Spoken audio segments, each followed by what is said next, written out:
नमस्कार, आप देख रहे हैं SM15 न्यूज। चलते हैं खबरों की ओर। ये मूल कारण ये है कि जब कांग्रेस पार्टी इंडी गठबंधन के अंदर पूरी तरह विश्वास खो चुकी, बहुत साफ दिख गया कि इंडी गठबंधन के अंदर कांग्रेस पे अविश्वास स्पष्ट रूप से दिख गया।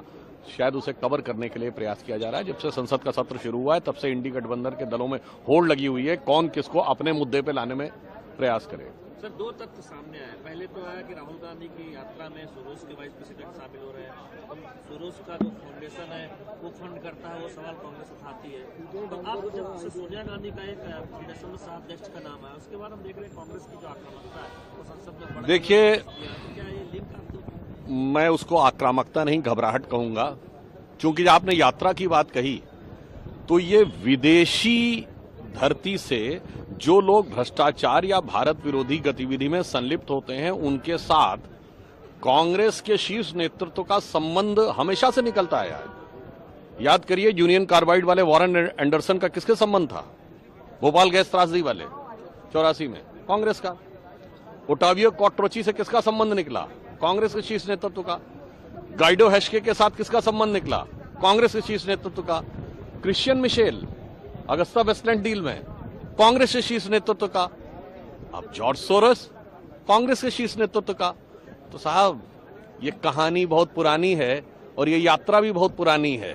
उसी चीज की घबराहट है कि कहीं सारे के सारे तथ्य निकल के सामने आए तो समस्या हो। और मैं पुनः पूछना चाहता हूं, विगत 40 वर्षों से मैंने 1984 यूनियन कार्बाइड वॉरेन एंडरसन को सरकारी जहाज में भगाने से लेके 2024 जॉर्ज सोरोस तक हर विदेश के किसी न किसी भारत विरोधी या भारत में आरोपित व्यक्ति के साथ कांग्रेस के शीर्ष नेतृत्व का संबंध क्यों निकलता है, इसका जवाब देने से बचने के लिए ये बवाल हो रहा है। सर, ये सदन की कार्रवाई नहीं चल पा रही है।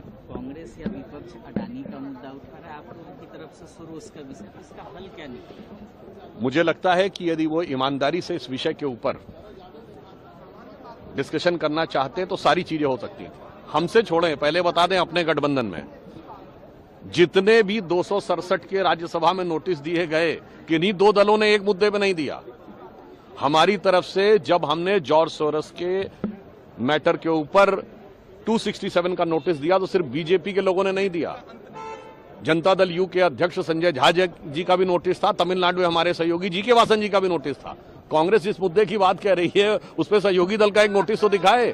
तो हकीकत में यह है अपनी अपनी ढपली, अपना अपना राग, और इसीलिए संसद में इस प्रकार का विराग दिखाई पड़ रहा है। उपराष्ट्रपति जी के खिलाफ भी एक मोशन इंडिया गठबंधन, वो मैंने साफ साफ कहा, चूंकि कांग्रेस के प्रति इंडी गठबंधन के दलों का अविश्वास अब प्रकट रूप में सामने आ गया है। ममता जी बोल चुकी हैं, समाजवादी पार्टी बोल चुकी है, अपने पवार साहब बोल चुके हैं।